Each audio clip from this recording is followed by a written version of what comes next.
What up, world? I'm Spence Deezy, and welcome back to my YouTube channel. So some of you are probably wondering where I was last week. You can check that video right up here. And now, this week's video is my first ever tutorial. So, my best friend Tyler hit me up last weekend and was like, hey Spence, do you want to work audio for this film I'm making with Pierson Fode? And of course, I jumped all over the opportunity. Grabbed the boom mic, grabbed the audio recorder, headed over to Pierson's house, and this is what we made. There is no easy way. No matter what I choose, somebody gets hurt. What do you mean somebody gets hurt? Stop thinking about everybody else. Stop thinking about him. Stop thinking about your parents. Go watch the full video on Pierson's YouTube channel. So essentially my job in this film was to hold the boom mic during production, record the sound, and then take that sound and mix it. Now, that's a lot easier said than done. There's a lot that goes into it. Essentially, my job is to make dialogue, ambience, room tone, sound effects, and music flow together cohesively so nothing sounds odd or out of place. And so in this video, I'll show you how I did that. Okay, all right, sound good? So you young filmmakers out there, get your notebooks out, because you're gonna learn today. Hey YouTube? Hey YouTube?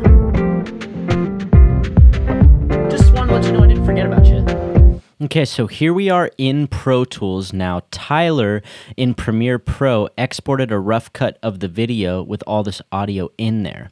So the first thing I'm gonna do is mute all the music and the ambient noise because right now what we have to do is organize our session. Now, I can't stress the importance of this enough, okay? You need to organize your session so you know what plays on what track. So what I'm gonna do is I'm gonna put Pierson on one track, Saxon on one track, and Mark on one track. So we're not confused as to who says what when the waveform appears. Okay, so once your dialogue tracks are labeled and organized, now it's time to level everything. So as you can see, I have Mark on the top track, I have Pierson in the middle, and then I have Saxon on the bottom track. And all of those clips are only the dialogue from those individual people. So now what you're gonna do is create what's called the static mix. Static because we're not adding any plugins, we're not adding any automation, we're only leveling the gains of the clips. We're not even going to adjust the track volume at all right now. All we need to do is go into each individual clip and adjust it so that the gain matches the clip before it and the clip after it so that it's a nice, smooth, and a cohesive story being told start to finish.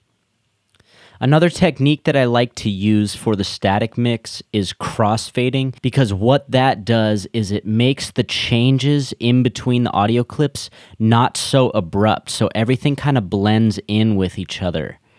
Skipping this step is one of the most common mistakes that I see people make, especially when they're first getting into audio mixing. Everybody wants to jump straight into EQ and compression when really, you have to take care of the volume first, the gain, the overall loudness of everything. You have to take care of that first before you start getting into EQ and compression.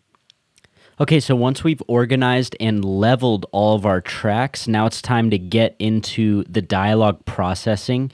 And here I apologize for the watermark on the screen. I was not aware that I needed to purchase a license to use this screen recording software, but we'll just roll with it. Pretend like it's not there, okay?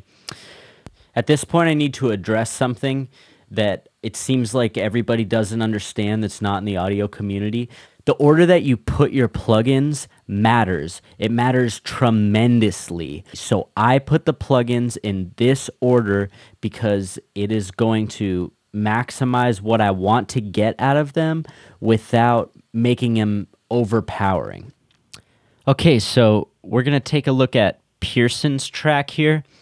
The first thing in the signal chain is going to be a de-esser. Now, what a de-esser does is it takes away some of those harsh sounds from the voice, the S's and the T's. So as you can see, I'll start with a preset. On this one, I chose Male Notch and Brighten, and then I'll go in and make some fine adjustments to the spectrum itself. I understand the frequency spectrum pretty well, so I will just kind of have an idea of what I'm looking for going in and just make those fine adjustments from there.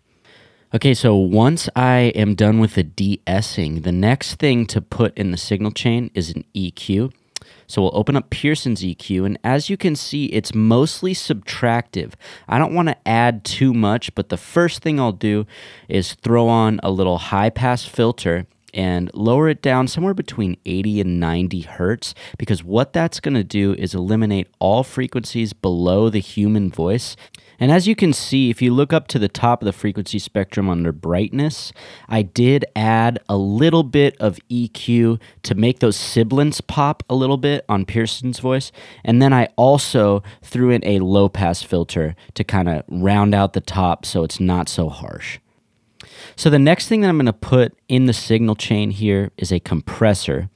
Now this is the stock compressor that comes free with Pro Tools.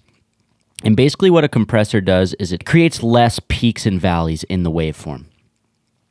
So the first thing that I'm going to adjust is the knee, which will kind of soften our compression a little bit. Then I'm going to adjust the ratio and make it about a 2.5 to 1 ratio, meaning any sound above the threshold will be reduced by 2.5 to 1. And finally, I'll adjust the threshold. Now, when I do this, I am looking at the gain reduction meter.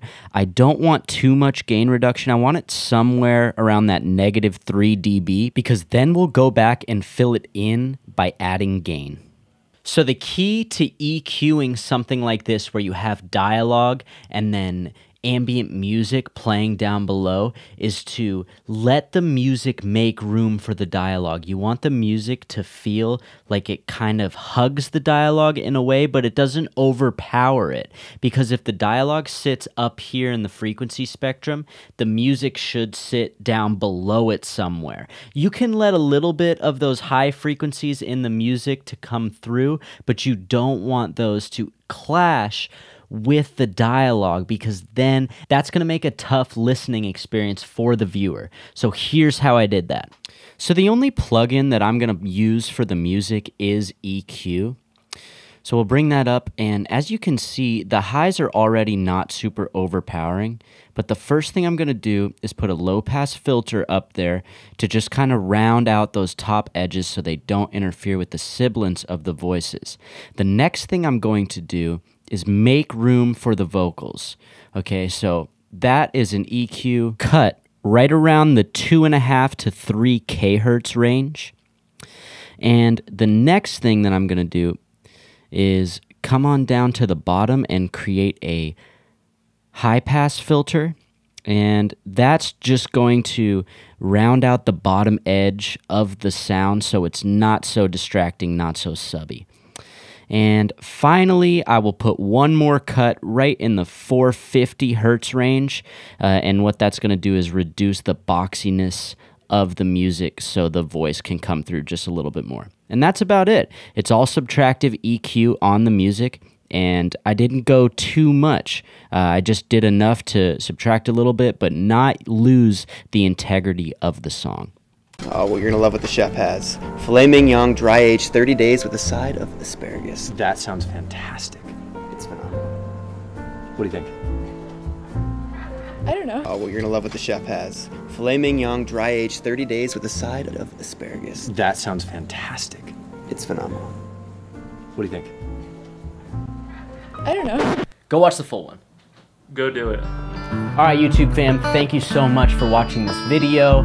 I really hope this helped you create better audio for your videos, your short films. I really hope that you took something away from this video that you can apply for your next video. Anyway, please smash that like button down below, leave me a comment, let me know what you thought, if you liked this tutorial video, if you want to see me do more. I have a lot of tutorial ideas in terms of mixing, creating music, some guitar tutorials, vocal warm-ups, and exercises that I like to do. So if you're interested in any of that stuff, please leave a comment down below. Otherwise, thank you again for watching. Please smash the like button. If you haven't subscribed already, please subscribe. It makes a huge difference in my world. So thank you so much. I wouldn't be here if it wasn't for you guys. My new song drops August 28th. It's called Cut Me Close. It's pretty dark, it's pretty blues, it's pretty and I love it. So be on the lookout for that. Thank you again. I really appreciate it. Have a great weekend. Until then, keep it real. Don't you know that I'm more than what you see?